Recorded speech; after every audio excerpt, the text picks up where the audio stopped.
to the pro level? What was your past team history? I started playing in 2007, a team called Aerospark, and played the 2007 season with them in the PSP Division 3, and then we got picked up by Shot Kids in Division 2 the following season, and the whole time throughout both those teams, we spent every weekend practicing Chicago Aftershock, getting our heads pounded in over and over and over, and you learn what you're doing wrong real quick when you're getting your head pounded in like that. So yeah, got asked to try out for Aftershock halfway through the 2008 season, and been at it ever since. What's the toughest part about being a pro player? The grind, pressure, travel? I think it's a combination of everything, with how much we travel and just the grind in general. Damien and I refer to ourselves as nomads or road warriors because, we spend 9 months of the year on the road between all the events we play, the clinics we do, the practices. We spend very little time actually at home, which does make it kind of tough, missing time away from family and friends and loved ones. So I'd say just the combination of everything. How did you feel when you won PSP Chicago in 2012? PSP Chicago 2012.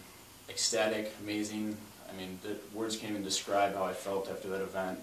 That was personally my first PSP win, and it just so happened to be in the Pro Division, and in the fashion that it happened, in overtime against the Russians, getting a 4-pack, it was just, like I said, words can't even describe.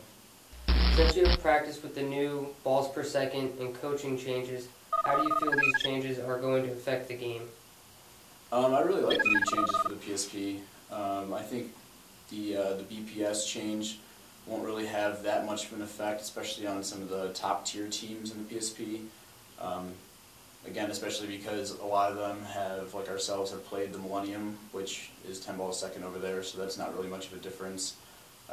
As far as no coaching, I think it'll bring some creativity back to the Pro Division. You're not going to have the, oh, he's coming, and all that jazz on the snake side, which I'm all about because I came up playing 7-man.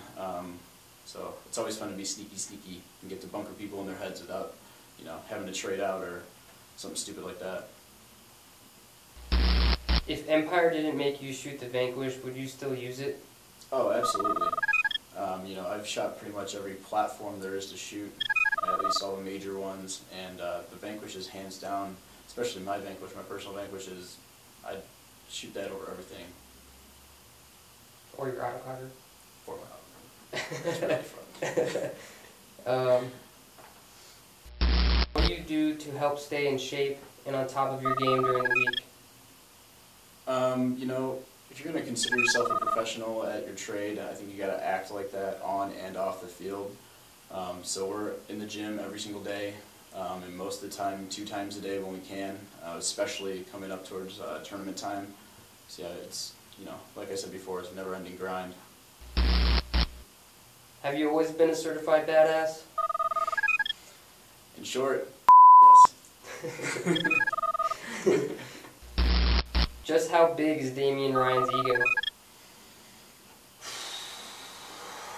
Damien Ryan's ego. Well, too big for one man to ever have to deal with, and I can say that from personal experience because I live with him. And, well, just put it this way. To this day, he still silences Billy Saransky and doesn't ever seem to stop surprising him, so it's big. Love you. How do you deal with any internal conflict within the team?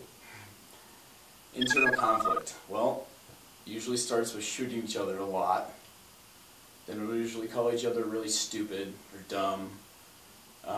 Sometimes it leads to wrestling, but in the end it usually, well, every time, sorry, ends with us at the bar and being family again.